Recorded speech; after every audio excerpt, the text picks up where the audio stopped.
Salam, Bapak Ibu Saudara, puji Tuhan malam hari ini saya lihat wajah-wajah yang bersuka cita ketika kita menyembah Tuhan bersama-sama tadi. Kita percaya Tuhan melawat kita dan itulah hadiratnya yang menyegarkan setiap kita semuanya. Nah, Bapak Ibu Saudara, malam hari ini ya kita akan kembali belajar firman Tuhan. Temanya adalah tentang baptisan. Nah, dalam baptisan ini kita akan membahas tentang 5 macam baptisan. Selama ini mungkin Bapak Ibu Saudara hanya mengenal 1 atau 2 dari 3 baptisan ya. Tapi ternyata setelah kita selidiki dalam Alkitab, kami menemukan ada 5 macam jenis baptisan. Nah, oleh sebab itu kita akan gali bersama-sama dan kita pelajari tentang baptisan-baptisan apa saja. Tapi sebelumnya Bapak Ibu Saudara, kita tahu ya, apa itu baptisan sebenarnya. Nah, baptisan ya. Baptisan dalam Ibrani pasal 6 ayat 1 sampai 2, di sini dikatakan begini. Sebab itu marilah kita tanggalkan asas-asas pertama dari ajaran tentang Kristus dan beralih kepada perkembangannya yang penuh. Janganlah kita meletakkan lagi dasar pertobatan dan perbuatan yang sia-sia dan dasar kepercayaan kepada Allah, yaitu tentang pelbagai pembaptisan, penumpangan tangan, kebangkitan orang mati, dan hukuman yang kekal. Bapak Ibu Saudara, di sini penulis kitab Ibrani mengatakan, ya, marilah kita tinggalkan asas-asas pertama tentang ajaran, ya, pertama dari ajaran tentang Kristus dan beralih kepada perkembangannya. Jadi sebenarnya penulis kitab Ibrani ini sedang mengajak Bapak Ibu Saudara malam hari ini untuk kita mengenal ada yang namanya asas-asas pertama atau dasar-dasar dari ajaran tentang Kristus. Kalau kita sudah memahami tentang dasar ini, penulis kitab Ibrani ini mengajak, marilah kita beralih kepada perkembangannya yang penuh. Jangan terus tinggal pada dasarnya itu. Nah, Bapak Ibu Saudara, apa yang disebut dasar atau asas-asas pertama dari ajaran tentang Kristus? Nah, di sini tadi dikatakan ya, ayat yang berikutnya, janganlah kita meletakkan lagi dasar pertobatan dan perbuatan-perbuatan yang sia-sia dan dasar kepercayaan kepada Allah.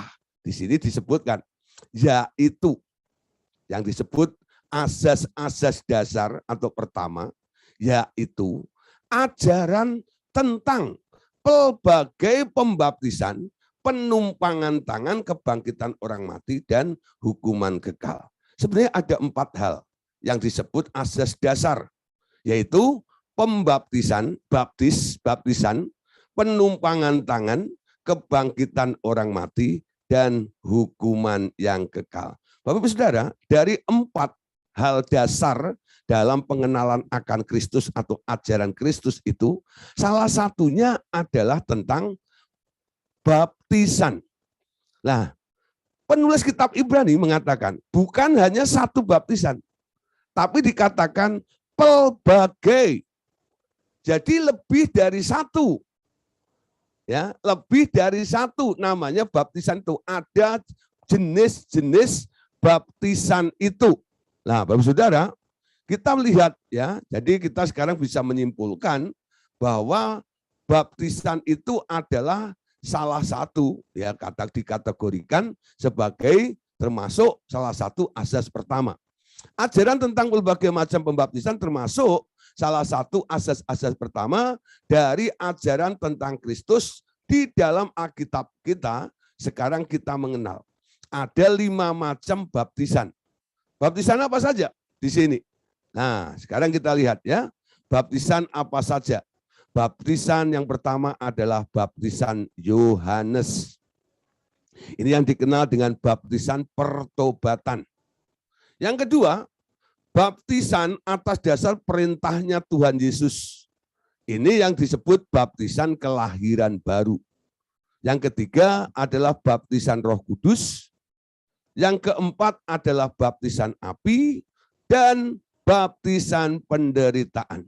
Jadi ada 5 macam ya, 5 kategori, 5 jenis baptisan.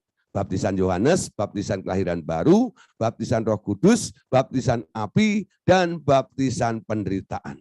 Dari kelima baptisan ini, masing-masing ternyata mempunyai arti dan fungsinya sendiri. Nah, Bapak Saudara, oleh sebab itu malam hari ini kita akan mempelajari satu persatu dari 5 macam baptisan ini. Kita akan mulai dulu dari baptisan Yohanes, ya. Baptisan Yohanes. Apa itu baptisan Yohanes? Ya. Baptisan pertobatan, cara Yohanes itu sekarang memang tidak lagi dipakai dalam pelayanan gereja Tuhan. Melainkan yang sekarang dipakai adalah baptisan kelahiran baru yang sekarang kita lakukan. Tapi sebelumnya kita harus tahu, ya, kata baptis itu atau arti kata baptis itu sendiri, kalau kita lihat menurut Strong Concordance, ya, di situ adalah dari kata baptiso yang artinya ditenggelamkan. Kenapa harus saya kutip ini? Karena banyak pro kontra dan banyak perdebatan tentang cara membaptis. Apakah perlu cukup dipercik atau pericik atau harus diselam? Ya, saya sebenarnya, nah itu istilah dan kemauan atau cara-cara mereka untuk melakukan pembaptisan menurut keyakinan dan tata cara mereka, ya. Tapi kalau kita ambil dari kata, ya, bahasa aslinya dari kata baptis itu adalah baptiso yang artinya ditenggelamkan, ya. Artinya apa? Ya harus seperti itulah, seperti artinya. Nah, kenapa ada baptis percik, Saudara? Sebenarnya baptis percik itu dulu adalah baptis darurat, ya. Baptis darurat. Kalau sampai memang tidak ada banyak air dan dia hanya punya segelas air, ya, tapi harus membaptis orang itu. Jadi kondisional, Saudara, ya. Jadi dalam keadaan seperti itu, atau mungkin, ya, ada orang yang sudah sekarat di rumah sakit, tak mungkin digotong masuk ke sungai atau ke kolam renang. Nah, orang seperti itu bisa dibaptis dengan cara dipercik, ya. Jadi munculnya baptisan percik itu bukan berbicara karena sebuah efisiensi atau praktis, ya. Nah, memang ada dulu gereja-gereja yang awalnya melakukan baptisan selam. Saya tidak sebut kelompoknya. Nanti dalam diskusi boleh ditanyakan. Tapi dalam penyampaian saya ini, saya tidak sebut, ya, ini etikanya. Nah, Saudara, ada dulu, ya, gereja atau kelompok-kelompok tertentu dari sinode tertentu yang dulunya, ya, padahal dulu selam, tapi sekarang melakukan baptisan percik. Setelah saya selidiki, saya tanya kepada mereka asal muasalnya, dan mereka menunjukkan ada bukunya, catatannya hitam di atas putih yang masih berlaku sampai hari ini juga. Ternyata dulu kelompok ini melakukan baptisan selam. Tapi atas dasar pertimbangan, mereka musyawarah, bikin sebuah konsili, ya. Lalu mereka memutuskannya, ya, supaya praktis, tidak bikin kolam renang banyak-banyak seperti itu, ya. Kita sekarang putuskan saja, baptis nggak usah diselam, tapi yang penting kan doanya, ya. Kita lakukan, yang penting kena air saja. Mereka cukup ambil baskom, lalu tangan pemimpinnya ini dicelupkan situ, tinggal dipercik saja, percikin seperti itu, ya. Nah, itu asal muasalnya. Padahal awalnya mereka mempercayai arti kata baptis itu dari kata baptiso yang artinya ditenggelamkan. Amin. Kalau keadaan Anda tidak darurat, Anda harus ditenggelamkan. Tapi kalau keadaan Anda darurat, silahkan Anda dipercik. Ya, sebenarnya percik atau selam itu sama-sama sah. Sama-sama sah ya. Bukan berarti yang percik ditolak oleh Tuhan, tidak. Tapi siapa yang dibaptis dengan percik? Mereka yang sedang dalam kondisi terbatas. Tak mungkin dicelupkan ke dalam air atau ditenggelamkan ke dalam air karena kondisinya. Makanya dia cukup dipercik saja. Seperti gitu loh. Ya. Nah, itu yang saya tangkap. Nah, supaya Bapak Saudara mengerti kalau ada terjadi ya perdebatan ini dan itu. Jangan merasa Anda yang diselam merasa diri Anda benar.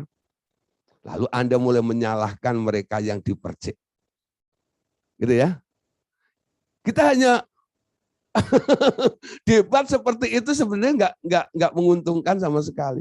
Ya sudah, kalau iman dipercik, ya silahkanlah. Ya, tapi jangan ganggu saya. Iman saya ditenggelamkan. Karena saya percaya. Kata baptiso dari kata diselam, ditenggelamkan seperti itu. Nah, saya menghargai karena Anda mengambil posisi dari orang yang keadaannya darurat, kondisional seperti itu. Kami hargai saja. Ya, saudara ya. Jadi nggak perlu diperdebatkan antara percik dan selamnya. Percik untuk yang kondisional, ya, karena situasi. Tapi bagi yang bisa lakukan yang komplit seperti apa yang tertulis dari kata baptiso yang artinya ditenggelamkan. Jadi percik dan selam bukan sesuatu yang hanya yang untuk diperdebatkan toh, bukan ya? Nah, biarkan itu iman mereka masing-masing. Nah, Bapak Saudara, sekarang kita masuk pada baptisan Yohanes. Tadi dikatakan bahwa baptisan Yohanes itu sekarang banyak yang belum mengenal ya. Kenapa? Memang di masa-masa kita sekarang ini baptisan Yohanes sudah jarang dilakukannya. Kenapa? Karena baptisan Yohanes ini sekarang sudah tidak dipakai lagi. Walaupun tidak dipakai lagi, Anda perlu tahu dulu ada namanya baptisan Yohanes yang disebut dengan baptisan pertobatan. Amin. Nah, Bapak Saudara, sekarang kita lihat tentang baptisan Yohanes. Menurut Yohanes Pembaptis, baptisan apakah yang diadakannya adalah sebagai tanda apakah juga? Nah, Bapak Saudara, kita bisa melihat dalam Matius pasal 3 ayat yang ke-11. Matius pasal 3 ayat yang ke-11 dikatakan begini. Sebagai tanda pertobatan, yaitu baptisan Yohanes adalah sebagai tanda pertobatan. Sedang Tuhan Yesus akan datang nantinya dan membaptis kita dengan Roh Kudus dan dengan api. Ya, nah, apa yang dikatakan oleh Paulus juga dalam Kisah Rasul pasal 19 ayat 4, Paulus mengatakan atau memberitahu kepada kita semua tentang adanya baptisan Yohanes. Kata Paulus, baptisan Yohanes adalah pembaptisan orang telah bertobat. Dan ia berkata kepada orang banyak bahwa mereka harus percaya kepada dia yang datang kemudian daripadanya, yaitu Yesus. Bapak Saudara, baptisan Yohanes itu dilakukan sebagai tanda orang yang mau bertobat, menyatakan dirinya dia sadar akan dosanya, lalu mereka mau bertobat. Ketika mereka mau bertobat seperti itu, lalu Yohanes menandai, kamu bertobat dong, sini. Tak baptis. Setelah dibaptis, orang itu ditandain sebagai orang yang telah bertobat. Ya, sebagai orang yang telah bertobat. Etikatnya baik. Tapi kenapa tidak bertahan lama dan itu tidak diperhitungkan lagi dan tidak digunakan oleh gereja saat ini? Karena baptisan Yohanes itu tidak memberikan solusi. Dia hanya menandai bahwa orang itu bertobat. Tapi, saudara, ya, nggak ada solusinya. Kenapa? Orang bertobat harus ditolong.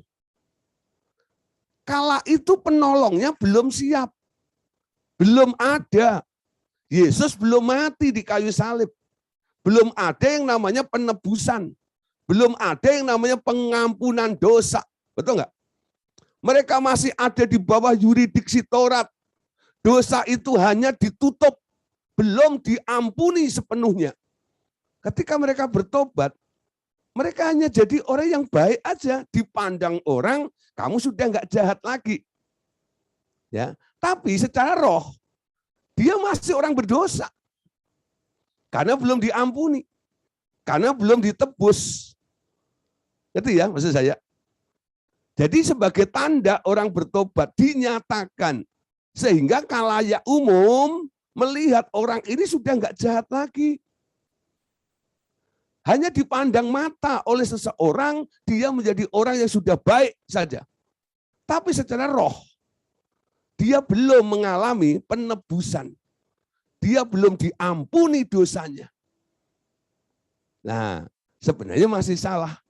Dan dia masih ada di daerah yang rawan. Sembarang waktu si iblis bisa mendakwa di dalam kehidupan mereka.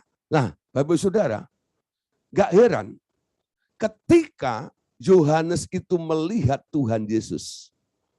Dikala Yohanes sedang membaptis banyak orang, lalu Tuhan Yesus datang. Kala itu memang Tuhan Yesus dipimpin oleh Roh untuk datang ke Sungai Yordan untuk dibaptis oleh Yohanes. Ketika Yohanes melihat Yesus datang ke situ, apa yang dikatakan oleh Yohanes kepada Tuhan Yesus? Nah, coba lihat ayat ini, saudara. Ya, dalam Yohanes 1 ayat 29. Keesokan harinya, Yohanes melihat Yesus datang kepadanya, dan Yohanes berkata, lihatlah anak domba Allah yang menghapus dosa dunia. Ya, sekali lagi ya, Yohanes 1 ayat 29. Keesokan harinya Yohanes melihat Yesus datang kepadanya, dan Yohanes berkata, lihatlah anak domba Allah yang menghapuskan dosa dunia. Amin.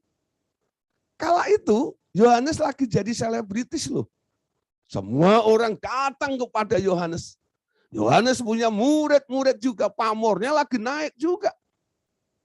Dia sedang melakukan tugas, ya, mempersiapkan jalan bagi Tuhan, membuat banyak orang berbalik, ya, hati bapak-bapak berbalik kepada anak-anaknya, dan hati anak-anak berbalik kepada bapaknya. Itu tugas Yohanes, ya, melakukan restorasi, melakukan pemulihan, dan melakukan pertobatan kala itu. Ketika banyak orang yang sudah mulai mendengarkan seruannya itu, dan mereka datang kepada Yohanes. Kenapa Yohanes menunjuk kepada Yesus? Dan dia katakan, inilah anak domba Allah yang menghapus dosa seluruh dunia. Datanglah kepada dia. Membuka tali kasutnya pun aku tidak layak. Betul nggak? Yohanes kenapa sekarang mereferensi, ya, Tuhan Yesus kepada khalayak semua orang yang hari itu sedang mengejar-ngejar dirinya. Karena kita lihat, ya, penggenapannya ada di dalam Yesus ini. Yohanes berkata, biarlah dia semakin bertambah dan aku semakin berkurang. Artinya apa? Aku rela mundur. Asal engkau datang kepada dia. Ya. Jadi kalau dikatakan pekerjaan atau baptisan ala Yohanes itu sudah tidak dipakai lagi, Yohanesnya enggak tersinggung. Memang dia pernah melakukannya. Tetapi ketika yang sempurna itu datang, dia harus mundur. Amin. Dia harus mundur.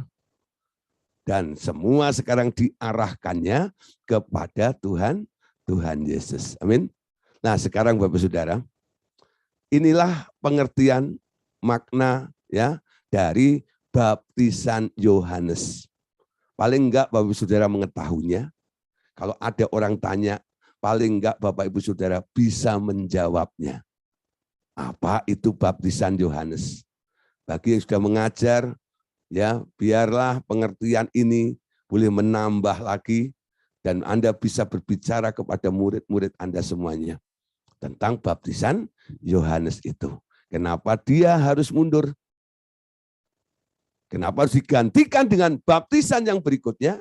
Yaitu baptisan Allah Tuhan Yesus. Amin. Nah sekarang kita akan melihat bagian yang kedua.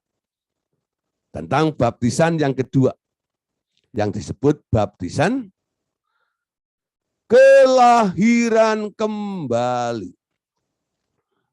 Apa namanya? Baptisan kelahiran kembali. Jangan terkecoh. Kemarin kita sudah belajar tentang kelahiran baru. Nama baptisan yang kedua ini adalah kelahiran kembali. Apa bedanya kelahiran baru dan kelahiran kembali? Kelahiran baru itu adalah ya, ketika seseorang mengundang Tuhan Yesus masuk ke dalam hatinya, dia mengalami kelahiran baru. Amin. Kenapa? Kemasukan benih Yesus di dalam dirinya.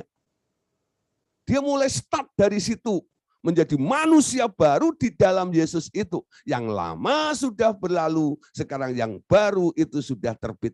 Itu kelahiran baru. Ya. Ayat masnya adalah Wahyu 3 ayat 20. Masuknya Yesus ke dalam hati seseorang. Kelahiran kembali itu nama atau istilah untuk baptisan. Baptisan apa? Baptisan yang diperintahkan oleh Tuhan Yesus kepada murid-muridnya. Ketika Tuhan Yesus menyuruh murid-muridnya, dalam amanat agung itu dikatakan, pergilah, jadikanlah semua bangsa muridku. Baptislah mereka, betul nggak ya? Dalam nama Bapa, Tuhan Yesus, dan Roh Kudus, aku akan menyertai engkau sampai akhir zaman. Isi amanat agung itu seperti itu. Salah satunya adalah ketika Anda sudah memenangkan jiwa, menjadikan mereka murid-muridku, sekarang baptis mereka. Dalam nama Bapa, Anak, dan Roh Kudus. Amin. Lah, untuk apa? Orang-orang yang sudah percaya kepada Tuhan Yesus, yang sudah dijadikan sebagai murid Tuhan Yesus itu, harus dibaptis. Karena orang yang dibaptis ini ya akan memindahkan kesadarannya bahwa mereka bukan orang dunia lagi, tapi mereka sudah pindah kewarganegaraan. Ya. Nah, supaya orang bisa pindah dari kewarganegaraan ini, ya, dia harus mutasi, harus pindah. Nah, untuk pindah alam itu harus mengalami namanya kematian. Nah, di sini perhatikan sekarang keterangannya ini, Bapak Ibu Saudara bisa perhatikan baik-baik, agar seseorang dapat beralih kewarganegaraan dari dunia dan memasuki sebuah kerajaan Allah. Ia atau orang itu harus menanggalkan kewarganegaraan dunianya dengan jalan kematian di bumi. Tentu tak seorang pun mau menjadi warga negara kerajaan Allah bila ia harus mati sebenar-benarnya di dunia. Amin. Nah, Bapak Saudara, jadi supaya Anda bisa pindah warga negara dari warga negara dunia masuk ke dalam warga negara kerajaan Allah, Anda harus mati. Is that mati. Jadi kalau Anda tanya, kamu mau percaya Yesus? Percaya. Mau jadi murid Yesus? Mau jadi murid Yesus. Mau pindah masuk surga? Mau. Ya. Nih tak pateni. Loh, supaya apa? Supaya kamu pindah ke sono. Kalau kamu masih hidup di dunia ini, ya tahu nggak? Kamu akan sadar terus akan dunia ini, merasa hidup di dunia ini. Supaya kamu tidak merasakan dunia ini, jalan satu-satunya apa? Orang yang percaya kepada Tuhan Yesus harus dibunuh. Itu enggak ya? Kalau itu dilakukan, nggak akan ada orang yang mau menerima Tuhan Yesus menjadi orang Kristen. Itu enggak? Kenapa? Ketika dia menerima, mengakui sebagai Tuhan dan Selamat, dia siap untuk dibunuh. Demi untuk pindah ke kerajaan Allah. Ya. Nah, Bapak Saudara, itu sebabnya Bapak di surga itu dengan hikmatnya tidak mau membingungkan, ya, memperberat Anda.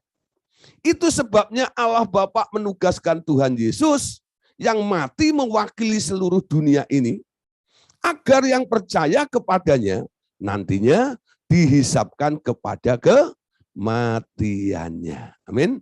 Nah, Yesus disuruh datang ke dunia, dia disuruh mati. Ya, dia disuruh mati. Ketika Petrus mencegah Yesus untuk mati, jangan mati. Yesus berpaling melihat Petrus dan katakan apa? Enyah engkau, iblis dari hadapanku. Karena yang kau pikirkan itu bukan sesuatu yang dipikirkan Allah. Tapi itu yang dipikirkan oleh si iblis. Supaya aku tidak mati di kayu salib. Kenapa saudara? Kalau Yesus sampai tidak mati di kayu salib, Anda yang mati.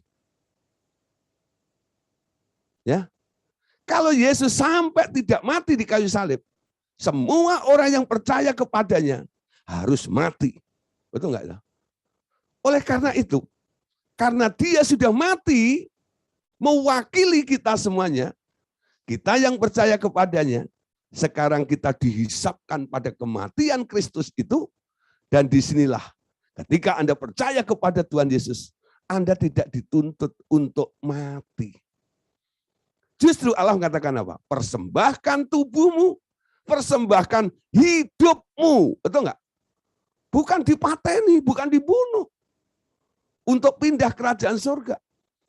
Dia mau, dia malah menerima hidupmu. Nah, persyaratan kematiannya sudah diwakili oleh Tuhan Yesus 2000 tahun yang lalu. Ketika Anda kadang-kadang berdoa kepada Tuhan, kadang-kadang saya juga katakan, Tuhan, terima kasih. Engkau sudah mati bagiku. Kalau tidak, aku yang harus mati. Amin. Kalau Anda bisa menyadari seperti itu. Kalau ada orang-orang menghina, ada orang yang mati di kayu salib. Dijadikan olok-olokan oleh mereka. Karena mereka tidak mengerti kenapa Yesus harus mati. Dia mati karena untuk Anda dan saya. Amin. Dan Anda bersyukur. Biarin. Mereka cara memandangnya begitu, tapi mereka tahu Yesus mati. Mereka belum ngerti saja dia mati untuk apa. Amin. Tapi kita sebagai orang percaya, paling tidak kita tahu. Yesus mati untuk saya. Supaya saya tidak perlu mati. Untuk masuk kerajaan surga. Amin. Enggak usah marah. Dengan orang-orang yang mengolok-olok Yesus di atas kayu salib. Dari dulu Yesus diolok-olok kok, betul nggak? Nggak usah jadi pahlawan kesiangan. Ya, jangan bikin organisasi Front Pembela Kristen, nggak usah. Ya, nggak usah. Betul nggak? Yesus sudah terlanjur dihina. Amin. Biarin. Anda tidak berdoa sama seperti Yesus berdoa. Bapak, aku mengampuni mereka. Karena mereka tidak tahu apa yang mereka perbuat. Beritahu, kasih tahu kenapa Yesus mati. Supaya dia ngerti. Yesus mati untuk mereka. Amin. Jangan marah dengan mereka. Jangan menuntut. Kalau kita dituntut, Anda nggak usah menuntut. Amin.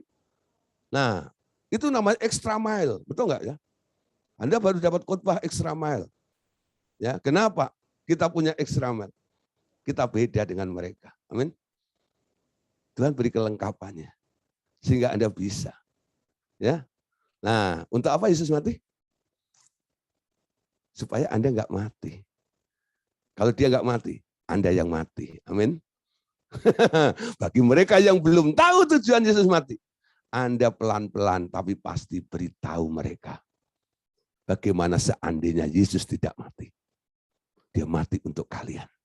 Karena kasihnya kepada Anda. Karena Yesus mengasihi mereka, mengasihi Anda, aku pun juga mengasihi Anda. Amin. Nah, saudara, idenya seperti itu. Ya, jadi orang Kristen nggak boleh baper.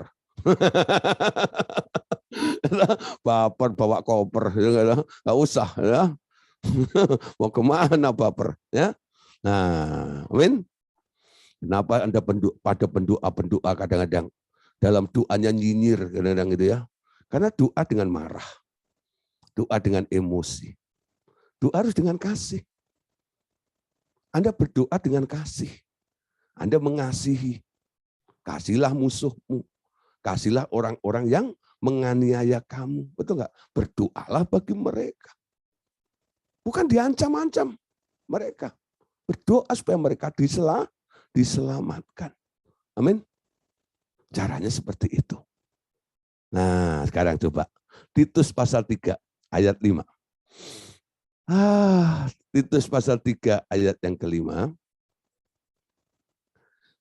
Dia telah menyelamatkan kita bukan karena perbuatan baik yang telah kita lakukan, tetapi karena rahmat-Nya oleh permandian kelahiran kembali dan pembaruan yang dikerjakan oleh Roh Kudus.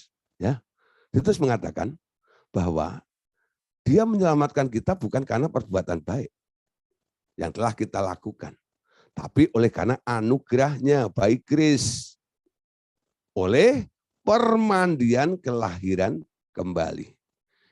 Ini kata kelahiran kembali yang kita pakai untuk nama jenis baptisan ini. Permandian kelahiran kembali. Jadi kalau Anda ditanya mana ayatnya? Baptisan kelahiran kembali itu dari mana? Anda harus tahu ya ayatnya.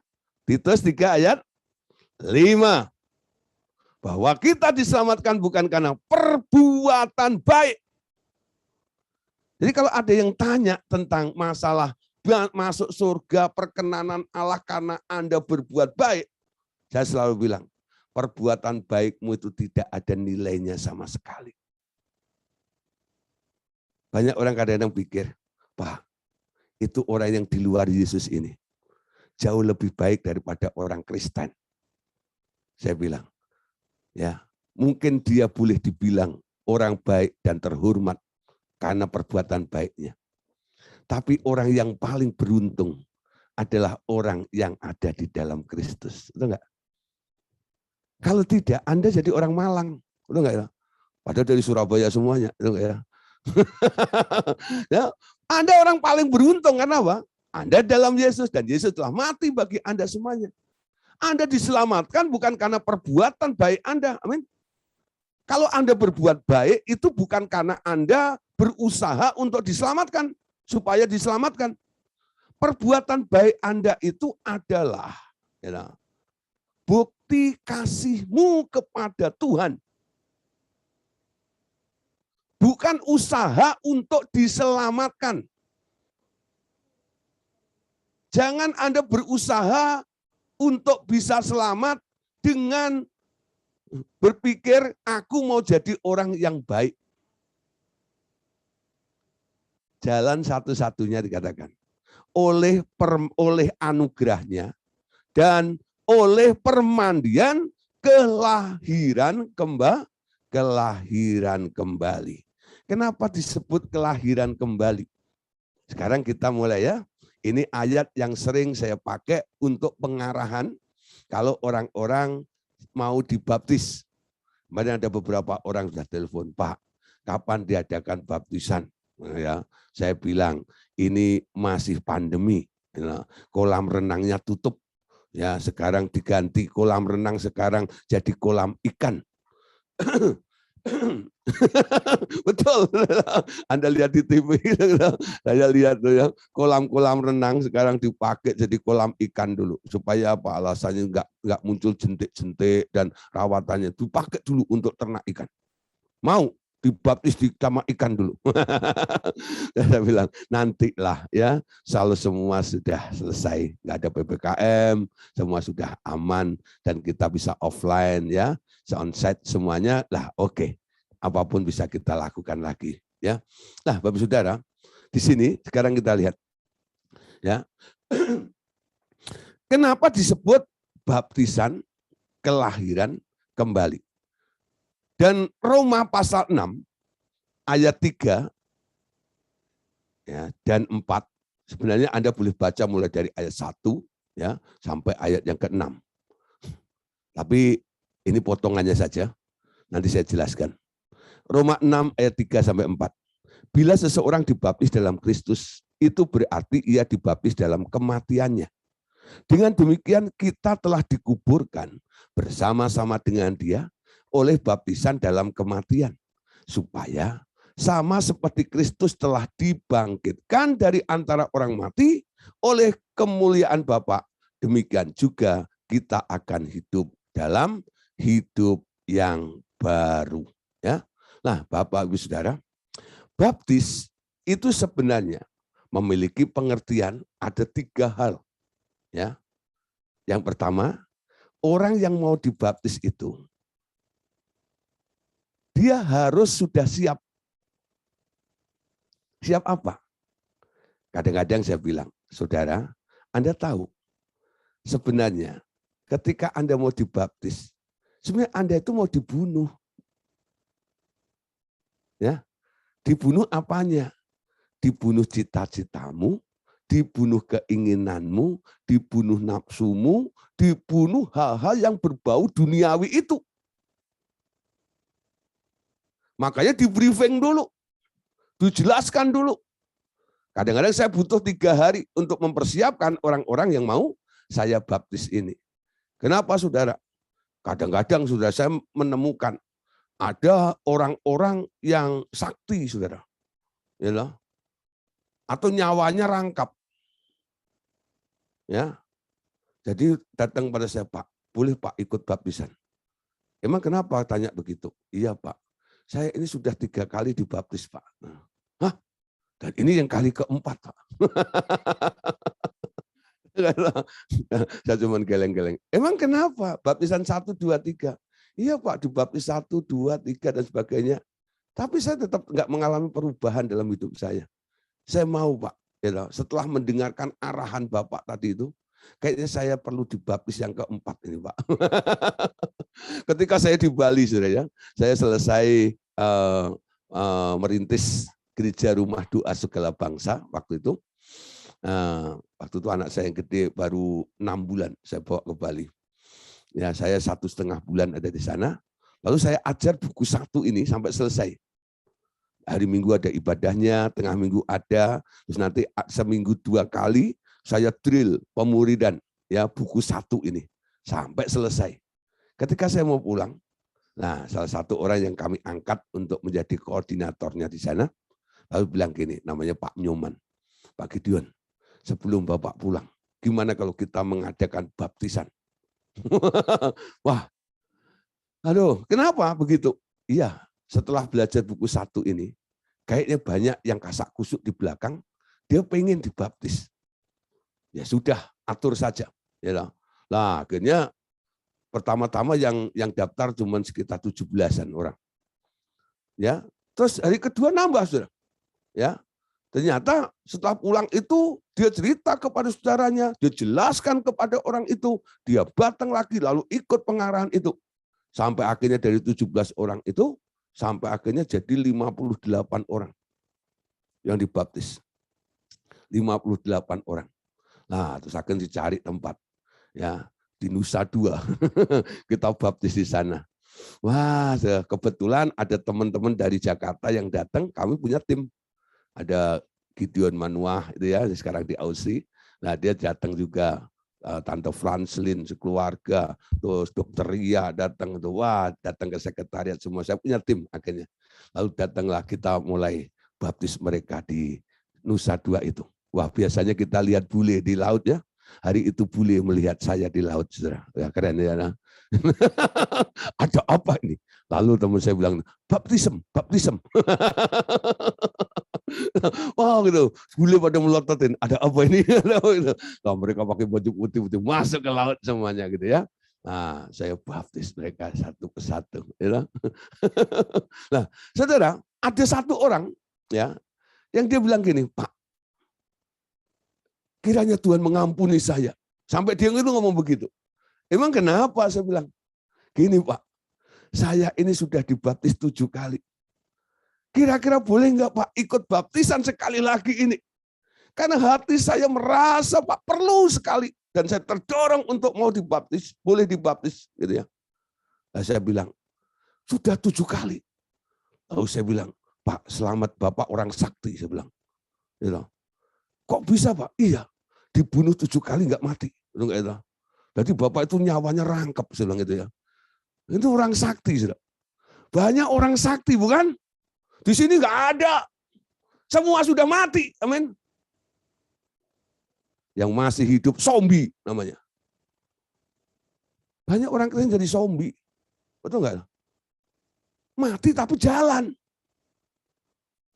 Sudah nyanyi, ku telah mati dan tinggalkan. Nyanyinya ngerok. Cara hidupku yang lama. Amin. Semuanya si B, bukan sia-sia lagi, saudara. Sampai si B, betul nggak? Dan tak berarti lagi, tapi keluyuran di mall, betul nggak? Keluyuran ke sono sini, katanya nggak berarti lagi, betul nggak? Tapi dicari, dipelototin, betul nggak? Nah, itu zombie namanya. Di sini nggak ada yang ngaku maksudnya, betul nggak? Gak ada duanya. Tapi malam hari ini saya harap, betul nggak? Pengertian ini mematikan Anda kembali. Amin. Anda benar-benar telah mati. Ya, itu orang sudah dibaptis 7 kali. Dan dia bilang gini, Pak, yang ke-7 itu saya anggap sudah sempurna. Maksudnya, iya Pak, saya ikut tur ke Israel. Saya dibaptis di Sungai Yordan seperti Yesus kan. Gitu. Tapi nggak mati juga. Nah, saudara, lalu saya bilang gini, ya, mungkin sang pembaptisnya pisaunya si tumpul. Pisaunya tumpul kali, ya enggak? Sehingga walaupun diacungkan ke Anda, tidak bikin Anda mati. Tapi saudara, ya, penjelasan yang tajam, penjelasan yang tepat, penjelasan yang benar, itu akan benar-benar membuat orang itu bisa mati betul-betul. Makanya saya nggak main-main kalau menjelaskan tentang baptisan. Semua yang mau dibaptis harus mengerti dulu. Anda itu sedang apa? Jangan sampai baptisan itu Anda pikir kayak teh celup. Betul nggak? Celup diangkat, celup diangkat, celup diangkat. Bukan.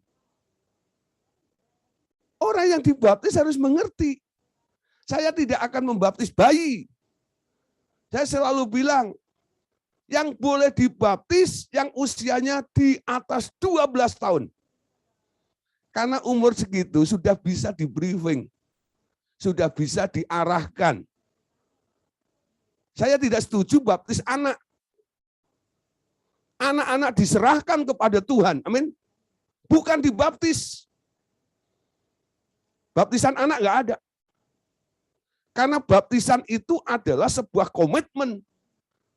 Dilakukan atas dasar pengertian. Tekadnya dibangun, kesadaran penuh. Kalau anak-anak belum sadar, belum ngerti, dia lakukan apa.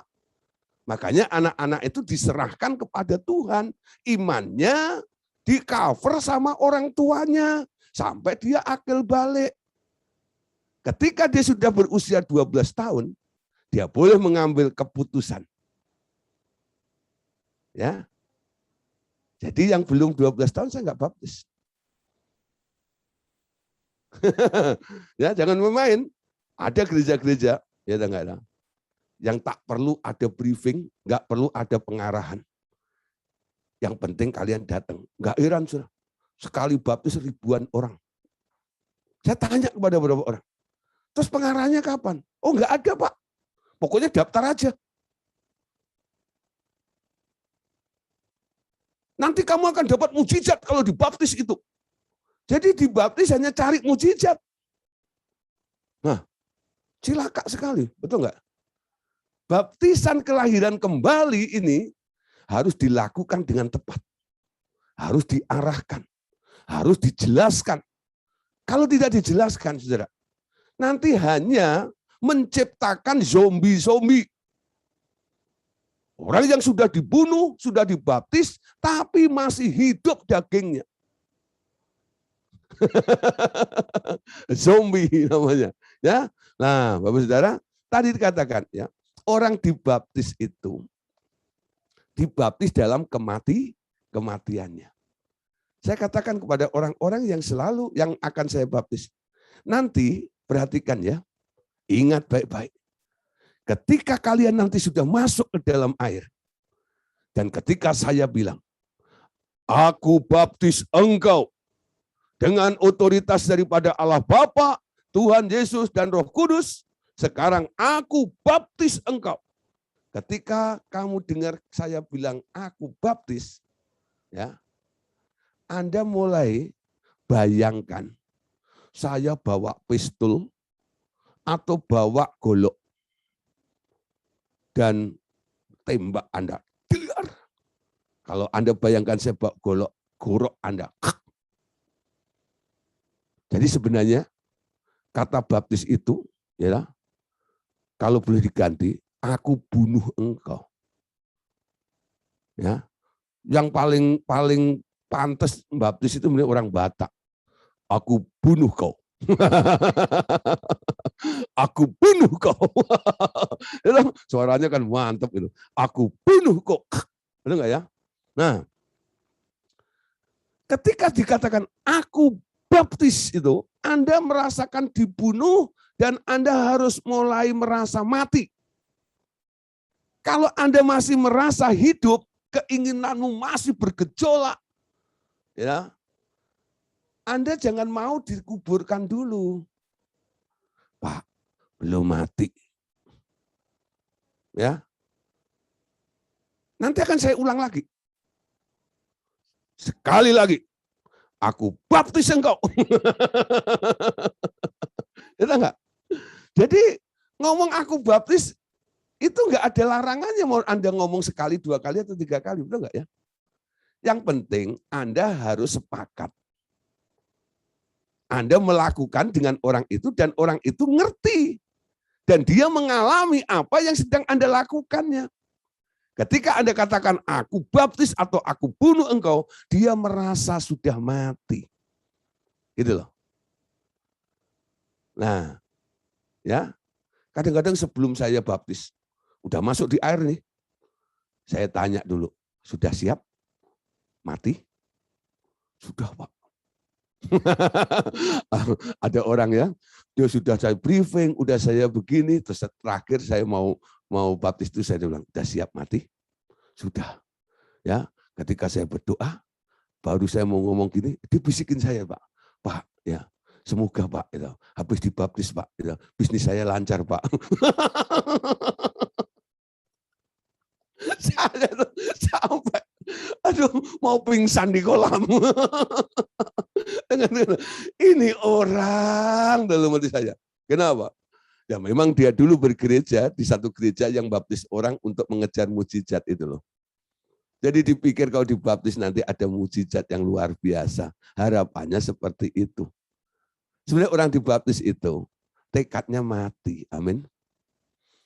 Tekadnya mati, nanti dikuburkan dan dibangkitkan untuk menjadi manusia baru. Ciptaan baru di dalam dia. Kalau mati aja nggak mau, bagaimana dia bisa bangkit? untuk bisa bangkit dia harus mati. Amin. Makanya perlu dibaptis. Namanya baptisan kelahiran kembali. Ketika sudah dibaptis, sudah dimatiin, lalu dikuburkan.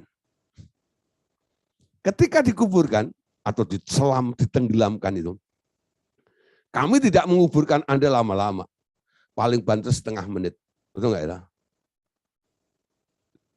Ya, itu aja sudah saya bantu, hidungnya saya pencet. Kalau enggak, saudara, aduh. Nah,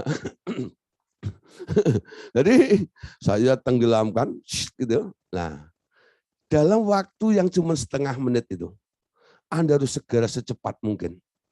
Semua apa yang dulu menjadi kebanggaan Anda, tinggalkan dimuat di dasar itu. Untuk apa? Lepaskan semua ikatannya. Buang semuanya. Ketika saya mulai katakan, sekarang aku bangkitkan engkau dalam nama Tuhan Yesus. Engkau tidak membawa lagi manusia lamamu. Semua sudah dikuburkan di sana. Amin. Anda bangkit. Benar-benar menjadi manusia baru, ciptaan baru di dalam dia. Fresh. Ya. Nah, di sini saya yang membaptis, saya memohonkan kepada Bapak untuk apa? Orang yang saya baptis ini diberi hati nurani yang baru. Ya. Itu permohonan yang disampaikan oleh si pembaptisnya kepada yang dibaptis itu. Memohonkan untuk yang dibaptis itu menerima hati nurani yang baru. Nanti hati nuraninya baru ketika dibaptis. Ya. Ada beberapa orang kesaksian. Pak, saya sudah pernah dibaptis. Tapi ketika Bapak baptis itu, ya rasanya beda, Pak. Betul. Sama-sama airnya, Pak. Sama-sama di kolam itu juga. Tapi kenapa, Pak, ya? Baptis dengan pengertian dan baptis cuman persyaratan untuk keanggotaan gereja saja. Kok beda ya, Pak? Yang ini kok membekas. Yang itu habis dibaptis dia cuman basah, saya keringin, hilang, Pak. Tapi ini berhari-hari, Pak. Saya membayangkan, saya mengingat-ingat semuanya. Ya. Dan Tuhan bekerja di dalam hidupnya. Ya. Nah, saudara, kenapa? Saya dalam membaptis ini, saya sangat teliti. Saya briefing betul-betul. 2 kali pertemuan itu, ya, untuk pengarahannya, ya 1 kali pertemuan saya kasih waktu sampai 3 jam. Saya ngomong tuh sebenarnya. Hari kedua total 6 jam. Ya, nah hari ketiga saya lakukan pelepasan. Tengking semuanya. Saya nggak mau orang-orang itu bermanifestasi di air. Itu melelahkan. Apalagi kalau orangnya banyak. Ya. Dan air kolam itu penuh dengan kaporit. Kadang-kadang habis keluar itu tangan saya kisut. Betul. Anda cuma berapa menit di situ. Saya yang di dalam. Betul nggak ya? Itu bisa 3 jam. Nah itu beda. Nah, apalagi ditambah Anda manifest di situ. Nah, kedua, saudara, bahayanya kalau Anda pergi manifest ke tempat yang dalam, saya bilang sayonara, bye-bye, karena saya tidak bisa berenang. Saya tidak akan kejar Anda. Saya hanya sampai batas ya 120 meter saja. Amin. Selebihnya terserah Anda. Paling nanti saya ajak Pak Among. Pak Among, itu urusan ya yang di atas 200 meter itu. Yang di atas 200 cm itu ya, 2 meter itu urusan Pak Among ya. Pak Among kan jago berenang ya. Kalau saya kan gaya batu ya. Nah, dia bisa gaya udang, bisa gaya cumi, wah apa-apa sih bisa tuh ya. Aduh, saudara ya, kenapa dulu waktu kecil nggak belajar berenang? Ya, karena saya nggak mikir jadi tukang baptis. Dan itu kendala saya. Ya. Nah, Bapak Saudara, setelah dikuburkan, ya, Anda tinggalkan semua masa lampau Anda. Pastikan Anda bangkit. Anda keluar dari air itu. Anda sudah bersih. Ya, Anda sudah bersih. Nah, ketika sudah keluar dari air, dibangkitkan bersama dengan Kristus. Amin. Untuk kemuliaan Bapa dan hidup dalam hidup yang baru. Nah, saya orang pertama kali yang dekat dengan dia, yang memberikan selamat kepada orang itu.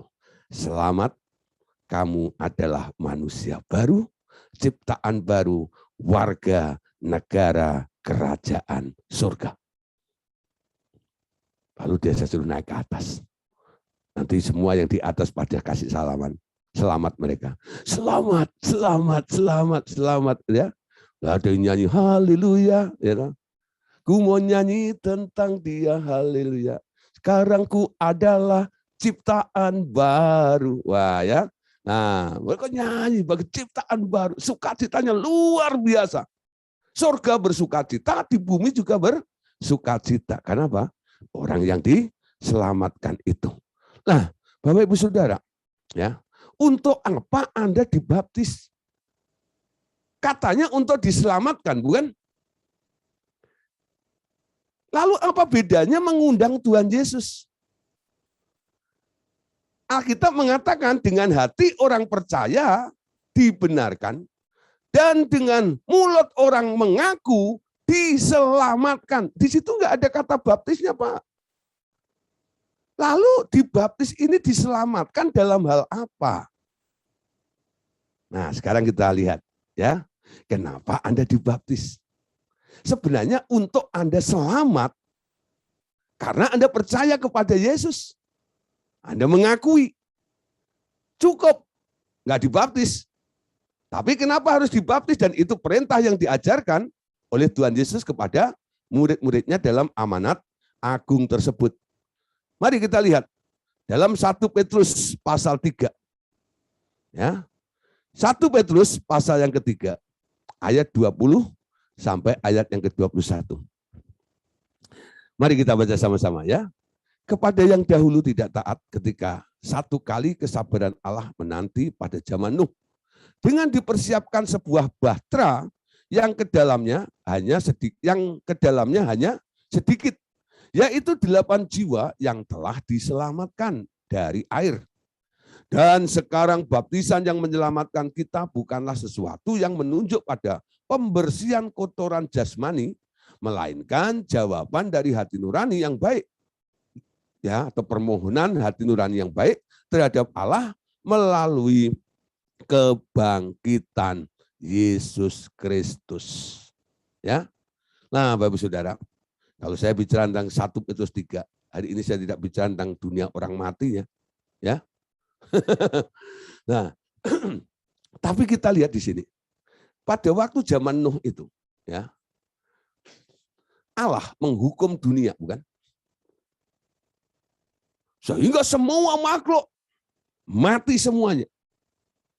Kecuali 8 orang itu, karena dia tinggal di dalam bahtera itu. Amin. Tinggal di dalam bahtera itu. Nuh taat.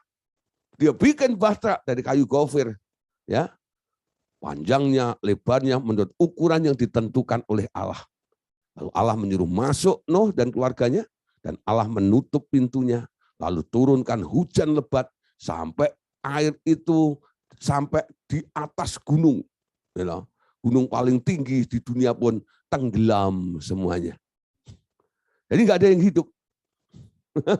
Mati semua di situ. Nah, saudara, ya, disitulah.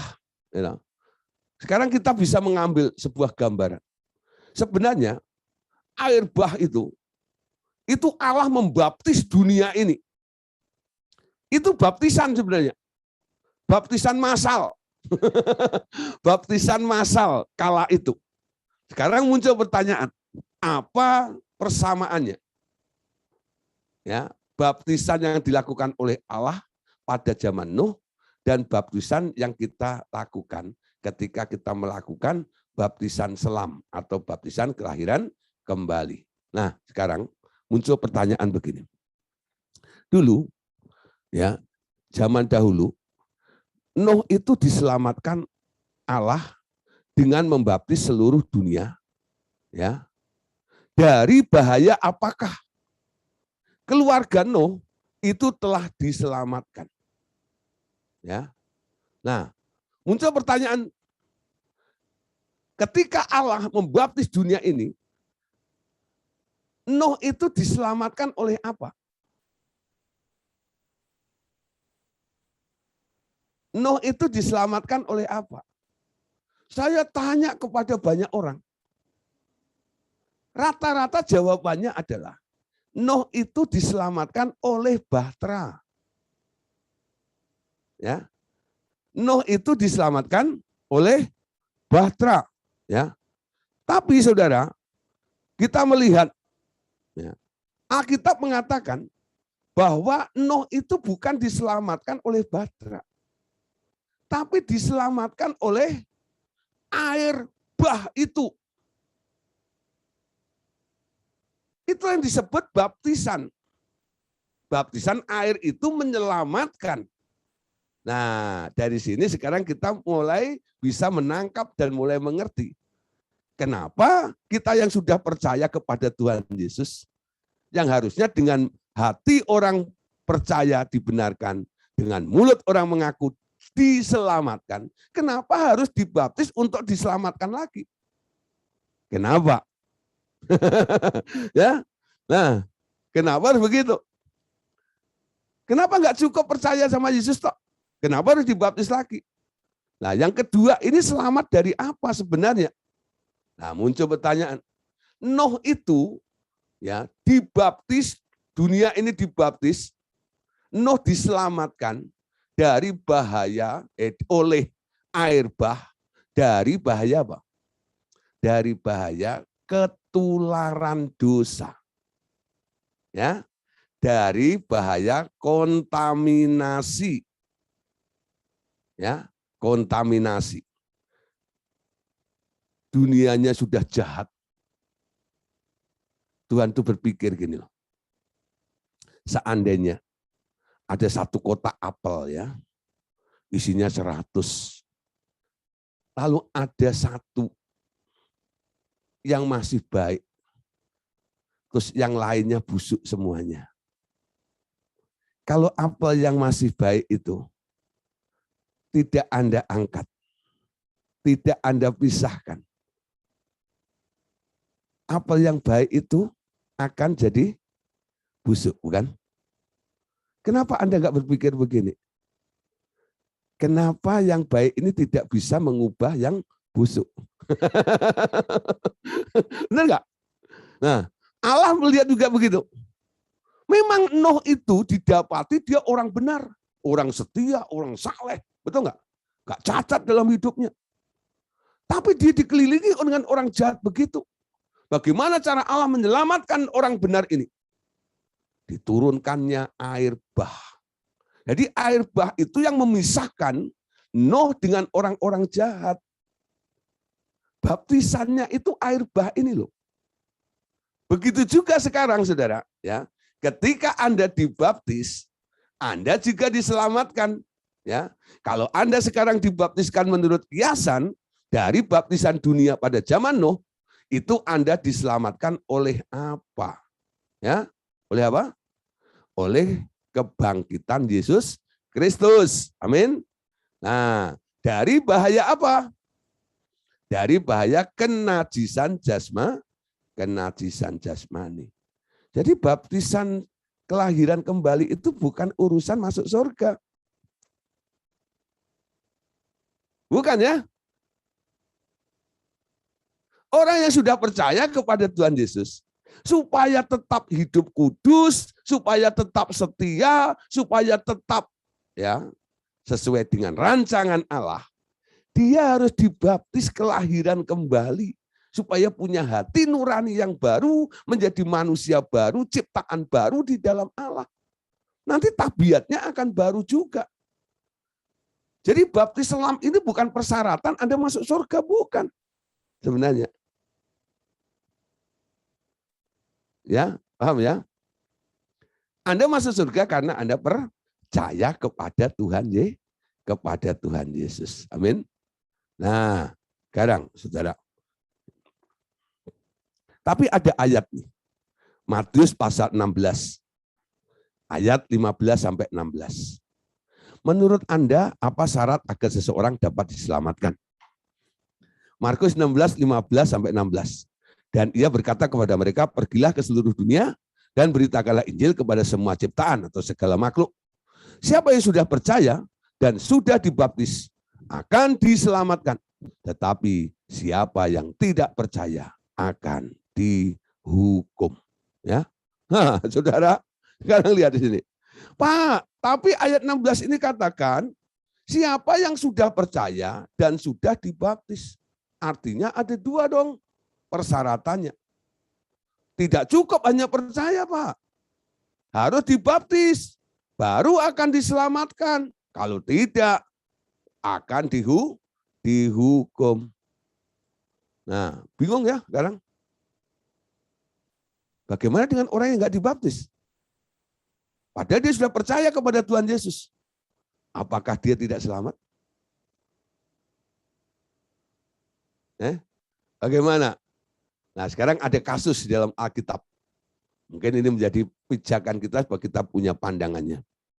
Nah, pertanyaannya, mengapa sekarang menurut Anda salah seorang penjahat yang di samping Tuhan Yesus di atas kayu salib itu menerima keselamatan, menerima kepastian keselamatan tanpa dibaptiskan dahulu?